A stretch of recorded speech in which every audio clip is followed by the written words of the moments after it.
ഇവിടെ ഇരുന്ന് പഠിക്കുന്നതാ നല്ലത്. അതാവുമ്പോ അമ്മ അപ്പുറത്തെ വീട്ടിലെ ത്രേസ്യമ്മച്ചി പറയുന്ന പരദൂഷണമൊക്കെ കേട്ട് സുഖിച്ചിരിക്കാം. Accounting is an art of recording. എന്റെ പൊന്നു കൊച്ചെ, ആ ടീനയുടെ മോളുണ്ടല്ലോ, അവള് വെറും അഹങ്കാരിയാണെന്നേ. എന്നാൽ ഒരു ദിവസം ഞാൻ കണ്ടതാ ആ കൊച്ചൊരു ചെറുക്കന്റെ കൂടെ ബൈക്കിൽ കയറി പോകുന്നത്.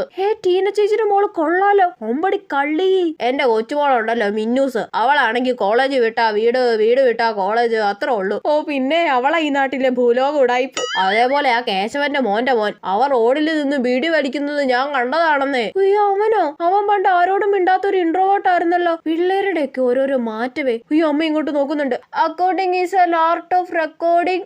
നീതുമോൾ ഇവിടെ ഇരുന്ന് പഠിക്കുവാ അല്ലയോ? അത് പഠിക്കുവൊന്നും അല്ല, നമ്മൾ ഇവിടെ നിന്ന് പറയുന്നതൊക്കെ കേൾക്കാൻ വേണ്ടി വന്നിരിക്കുന്നതാ. അയ്യോ അമ്മ കണ്ടുപിടിച്ച്. എടേ അകത്ത് കയറിപ്പോയിരുന്നു പഠിക്കണേ, അവള് ന്യൂസ് കേൾക്കാൻ വന്നിരിക്കുന്നു. ഒന്ന് ആസ്വദിച്ച് വന്നതായിരുന്നു.